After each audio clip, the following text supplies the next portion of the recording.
Protesters stormed BlackRock's offices. BlackRock, I've covered them before. They are. Hold on a second.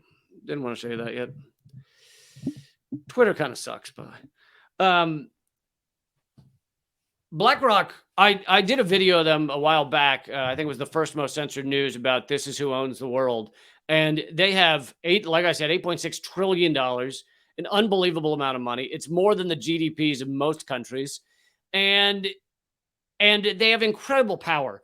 BlackRock and Vanguard, which is another gigantic one, are like the first, second, or third shareholders of just about every media entity that has a lot of power in the U.S. Either they or an entity that they are one of the top shareholders of fund all of our politicians. They're one of the top three shareholders of most big oil companies, most big ag companies, most big pharma companies, big real estate companies. So BlackRock and Vanguard are the center of a lot of this rat's nest that is destroying the world.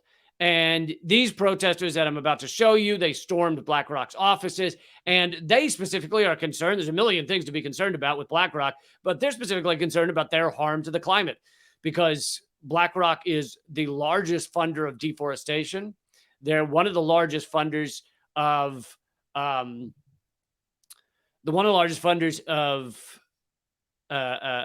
big oil, and actually because they were getting a lot of flack on the climate front.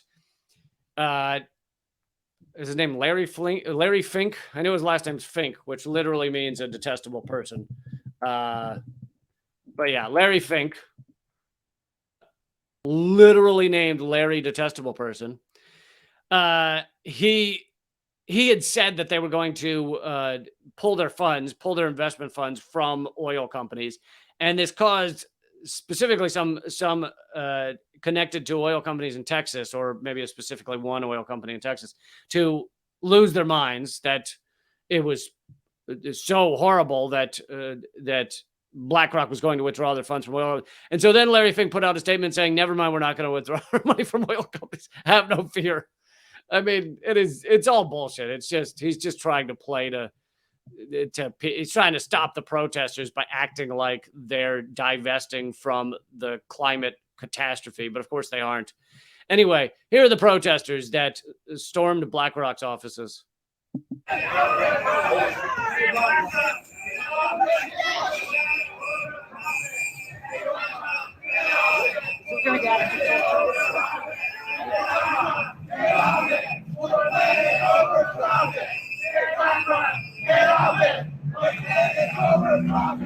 And look how aggressive these people are.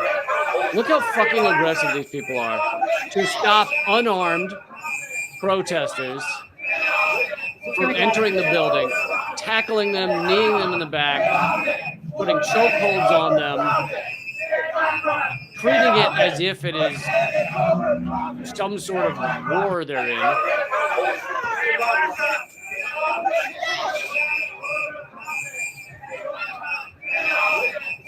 Anyway, these protesters, as I often say about these things, these people are heroes.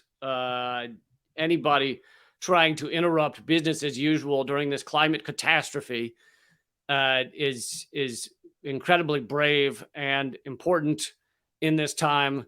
And you see how threatening they find this. They want to cover up the idea that this is happening. They want to cover up the idea that people dare stand up against their extraction and harm and desecration and destruction of our world. And so they hire a bunch of guys who, you know, they're with tiny shrunken balls who have had to take a bunch of testosterone shots to try and feel strong and manly, and they then beat up smaller people. Everyone you see doing the tackling looks like a chunky football player. Everyone you see being tackled does not have that look. And this is the sad life of these hired goons, hired thugs. That this is their Super Bowl. This makes them feel strong and special because they get to attack climate activists. But you know, I always find it important to bring you guys those videos. They're happening regularly. Climate justice fighters, climate protesters, and they're happening all over the world. And we all need to do our best to just try and get the word out that this is not rare. It's not going to be quiet. We're not going to just sit here and let the world burn around us. And you know, these people are fucking awesome. So. And, you know, then they show these clips on Fox News and they go, look at these pathetic humans trying to get in the way of BlackRock. I saw someone on Twitter say, oh, yeah, you did anything. Just go away, you annoying brats or whatever. And it's like, it amazes me that these people are so enslaved to the status quo, so mentally enslaved to this pathetic system that is extracting our life and our life force. They're so mentally enslaved that they even hate the people trying to free them. They hate the people that are standing up and fighting back. They hate the people reminding them that they're enslaved to a collapsing system. That is how effective the re-education, and the reason I'm calling it re-education is because we're not born this way. We're not born with these thoughts that we should be in this extractive, destructive system. That has to be taught to us. So the re-education has been so successful on people, you know, the hosts of Fox News, the people that watch Fox News and believe it, that they then cheer for this, you know, to see these people tackled. Now, this is not to say, if you guys watch me regularly, this is not to say that the other mainstream media is any better. You know, CNN, MSNBC, and the NPR, PBS, all those, they're just doing it from they'll, first of all, they will never show this video because they don't want to act like that these protesters are doing the right thing when of course they are. But on top of that, yeah, they'll say the word climate change every once in a while, but they won't actually do shit about it. They won't actually do in-depth reports about it on a regular basis. And so they're basically making your average liberal who might agree with these climate protesters sit there and nod their head that, oh, yeah, climate change is a problem and Joe Biden's handling it. Joe Biden's got it. Totally got it covered. I saw him out in the fields putting the trees back up. He was just taking a tree, and he's very strong and spry, that Joe Biden, and he was out there and he was just plugging the trees back into the ground. I saw him. He also was punching a bunch of oil execs in the face. That's right, man. That Biden is whoa. He's bodily, physically, not a day over 26. I'd say. Oh my God, can that guy move? Whew. He is fit as a fiddle. The way no one falls upstairs faster than Joe Biden. Most people, it's very winding. You know, you lose your oxygen when you fall upstairs at that speed. But he can do it because he is fit as a fiddle. So here is, by the way, there's a whole website devoted to how to stop BlackRock and why they need to be stopped. And I want to show that to you right now. BlackRock invests in climate destruction. The site is called BlackRock's Big Problem. There's no apostrophe because I don't think websites have apostrophes. So if you tried to put apostrophe in there, I don't know what that would do.